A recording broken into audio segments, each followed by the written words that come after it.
Hello everyone, words to লিভের clip চ্যানেলে এক্ষুনি সাবস্ক্রাইব করুন এবং সহজ হতে নিজেকে সাহায্য করুন। একটা জিনিস মাথায় রাখতে হবে আমাদের, যখন আমরা বাংলার সংস্কৃতি নিয়ে কথা বলবো, এখনকার যে বাংলাদেশ দেখছো তুমি, আমরা তো জানি যে 47-এর পরে যখন ভারত ভাগ হয় তখন সংস্কৃতিগতভাবে কিন্তু বাংলা এখনো এক। আমরা পশ্চিম বাংলা এবং পূর্ব বাংলা, এই যে দুই বাংলা, এই দুই বাংলা মিলে তো একটা বাংলা ছিল। তো সেই বাংলাকে যখন ভাগ করা হলো, সেটা ভৌগোলিক এবং রাজনৈতিক কারণে ভাগ হলো। হ্যাঁ, ব্রিটিশরা যখন চলে যাচ্ছে তখন এখানকার যে রাজনৈতিক দ্বন্দ্ব সংঘাত এবং কিছু সাম্প্রদায়িকতা তৈরি হয়ে গেল সেই সময়। হ্যাঁ, হিন্দু মুসলিম দাঙ্গা।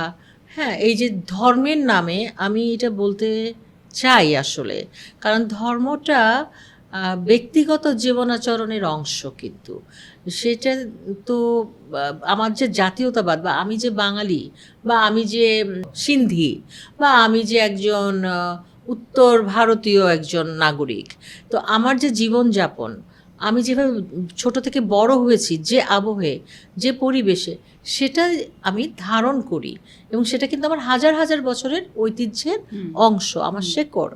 সেটাই হলো আমার পরিচয়। প্রথমত ধর্ম তো নয়, ধর্ম তো একটা আরোপিত বিষয়।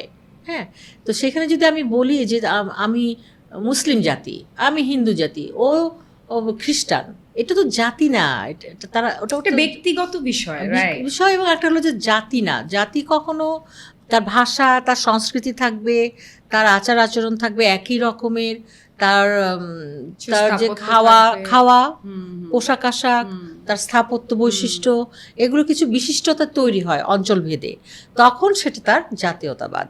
তো আমরা যারা বাঙালি, আমরা বাংলা ভাষায় কথা বলি এবং আমরা কিন্তু বাংলা ভাষায় একদিন দুদিন ধরে কথা বলছি না। আমাদের বাংলা ভাষার যে উদাহরণ আমরা পাচ্ছি, সেটা কিন্তু আমরা পাচ্ছি সেই 10ম শতাব্দীতে। চর্যাপদ আমাদের প্রথম। হ্যাঁ, সো আমাদের ইতিহাসটা কিন্তু অনেক প্রাচীন। এই বাঙালির ইতিহাস কিন্তু এক দুদিনের নয় বা 100-200 বছরের নয়। বা আমরা যে ভারত ভাগ হয়ে এদিকে বাংলা ভাষীরা চলে আসলো, মুসলিমরা, দ্বিজাতি তত্ত্ব একটা কথা আছে, টু নেশন থিওরি, বাট এটা নেশন নয় অ্যাকচুয়ালি। আমাদের এইসব রাজনীতিবিদরা, আমি খুবই দুঃখিত বলতে বাধ্য হচ্ছি, এখন এগুলো আমাদের নতুন করে ভাবতে হবে এবং আমাদের ইতিহাসকে নতুন করে লিখতে হবে। কারণ এটা ব্রিটিশরা তৈরি করে গেছে, তাদের মতো করে বলেছেন। এবং আমাদের যারা কি বলবো আমি, তথাকথিত রাজনীতিবিদ, যারা নিজেদের ব্যক্তিগত বা গোষ্ঠী স্বার্থ উদ্ধারের জন্য ধর্মকে ব্যবহার করেছেন এবং ধর্মের নামে জাতিকে ভাগ করে দেওয়া হয়েছে, ভাষাকে ভাগ করা হয়েছে, সংস্কৃতিকে ভাগ করা হয়েছে, সেটা তো ভালো কিছু নয়। তার ফলে যে দ্বন্দ্ব সংঘাতগুলো এখনও চলছে এবং আমরা কিন্তু সেগুলোতে ভুগছি, আমাদের সন্তানরা ভুগছে, আমাদের উত্তরাধিকাররা, উত্তরসূরি যারা, তারা তাদের আইডেন্টিটি হারাচ্ছে। কিন্তু এটা কি তোমার মনে হয় না যে যুগ যুগ ধরেই হয়ে এসছে? যুগ যুগ ধরে হয়ে এসছে, কিন্তু সেটা যে এখনো হচ্ছে এই 21 শতকে এসে, এটা খুবই আশ্চর্যের বিষয়।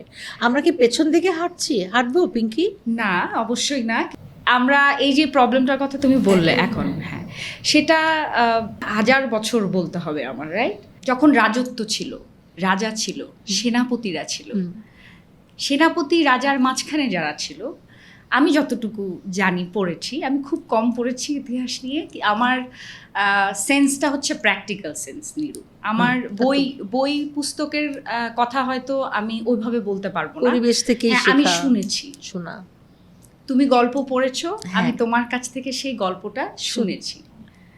মানে আমার গ্রোথটা এখান থেকেই হয়েছে। তো সেই জায়গা থেকে আমি যে বিষয়গুলো জানি, আমার কাছে মনে হয় যে এটা আসলে আমরা এখন রাজনৈতিক প্রেক্ষাপটে এই জিনিসগুলো এখনকার সময় আমাদের জেনারেশনের চোখে হয়তো জিনিসগুলো পড়ছে, কিন্তু আমার কাছে মনে হয় যে ইতিহাস ঘাঁটতে গেলে বা ইতিহাস নিয়ে যদি আমরা একটু চর্চা করতে যাই, তাহলে এই বিষয়টা একদম খুব পরিষ্কার শুরু থেকে আসে। Subscribe to Words to Live and don't forget to press the bell icon.